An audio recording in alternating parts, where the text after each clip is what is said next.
Assalamualaikum warahmatullahi wabarakatuh. Saya ucapkan kepada Dr. Muhammad Amirul Ashraf bin Sairan. Saya Muhammad Akmal bin Muhammad Hashim dengan nombor matrik 278122 dari kelas SADN 1033 Kenegaraan Malaysia Kumpulan C akan menjelaskan tentang bab 5 iaitu kemerdekaan Tanah Melayu.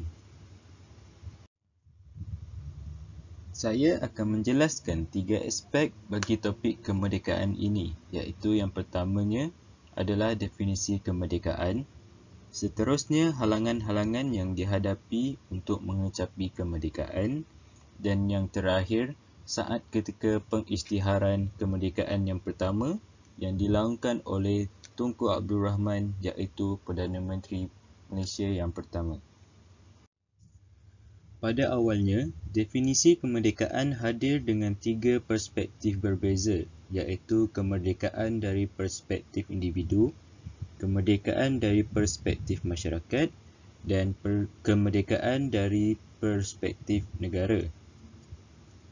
Bagi perspektif individu, kemerdekaan merujuk kepada bebas daripada kongkongan atau cengkaman sesuatu, manakala bagi perspektif masyarakat pula, kemerdekaan merujuk kepada bebas memilih cara gaya sendiri dan tidak dikuasai oleh orang lain dalam tindak tanduk. Kemerdekaan bagi perspektif yang terakhir adalah merujuk kepada perspektif negara, iaitu kemerdekaan bagi negara adalah bebas daripada cengkaman penjajah sama ada secara langsung atau secara tidak langsung. Seterusnya, kita berpindah kepada halangan-halangan yang dihadapi negara dalam usaha untuk mencapai kemerdekaan. Terdapat 3 halangan, iaitu yang pertama adalah masalah perpaduan kaum, kedua adalah pendudukan Jepun, dan ketiga peranan akhbar dan persatuan. Masalah pertama adalah masalah perpaduan kaum. Pihak British mengamalkan dasar pecah dan perintah sewaktu menjalankan pentadbirannya di Tanah Melayu.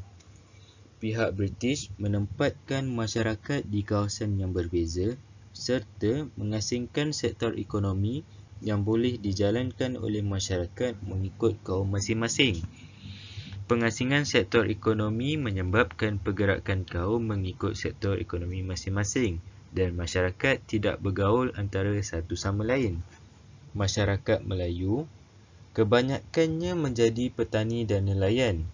Penempatan mereka pula adalah di kawasan luar bandar serta di kawasan kampung-kampung.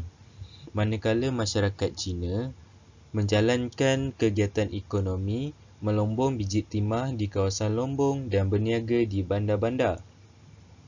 Masyarakat India pula, kegiatan ekonomi mereka lebih kepada menjadi buruh di ladang-ladang getah dan penempatan mereka adalah tinggal di kawasan-kawasan estate. Pihak British melaksanakan dasar ini bagi memastikan tidak ada pencampuran antara kaum berlaku melibatkan masyarakat di Tanah Melayu. Halangan kedua ialah pendudukan Jepun. Tempoh pendudukan Jepun di Tanah Melayu adalah selama 4 tahun. Dasar Jepun yang dilihat sebagai pro-Melayu dan memusuhi kaum Cina akibat daripada Perang Cina-Jepun mengakibatkan pemusuhan antara kaum Melayu dan juga kaum Cina semakin tegang. Jepun mengambil ramai di antara kaum Melayu untuk menjadi polis dan juga tentera, menyebabkan kebanyakan kaum Cina lari ke dalam hutan dan melancarkan perang gerila untuk menentang Jepun. Semasa berlaku kekosongan pemerintah setelah Jepun menyerah kalah kepada pihak Berikat, kaum Cina menggunakan peluang ini untuk membalas dendam ke atas kaum Melayu. Berlaku beberapa rusuhan dan pergaduhan antara kaum Melayu dan juga kaum Cina sepanjang tempoh menunggu pihak British kembali untuk mentadbir Tanah Melayu. Halangan yang ketiga adalah peranan akhbar dan juga persatuan yang telah wujud pada ketika ini. Akhbar dan persatuan yang ditubuhkan adalah berlandaskan kepada etnik semata-mata sahaja. Akhbar yang diterbitkan menggunakan bahasa yang berlainan dan banyak memberikan penekanan kepada kegiatan kumpulan etnik masing-masing sahaja.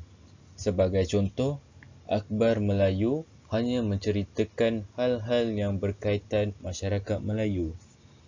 Persatuan politik, sosial dan juga ekonomi yang ditubuhkan berteraskan kepada etnik ini telah menguatkan lagi kepribadian etnik, kebencian dan prasangka antara satu sama lain dalam diri masyarakat Tanah Melayu. Kemudian, aspek yang ketiga iaitu pengisytiharan kemerdekaan. Pengisytiharan ini berlaku tepat pada jam 12.30 malam tanggal 31 Ogos 1957, iaitu tanggal keramat bagi setiap warga negara Malaysia. Ianya dimulakan dengan bendera Onion Jack diturunkan di hadapan bangunan Sultan Abdul Samad, Padang Kelab Selangor, dan kemudiannya diganti dengan bendera Persekutuan Tanah Melayu sebagai tanda berakhirnya penguasaan British di Tanah Melayu. Pengisytiharan ini disambung pada pagi hari tanggal 31 Ogos 1957.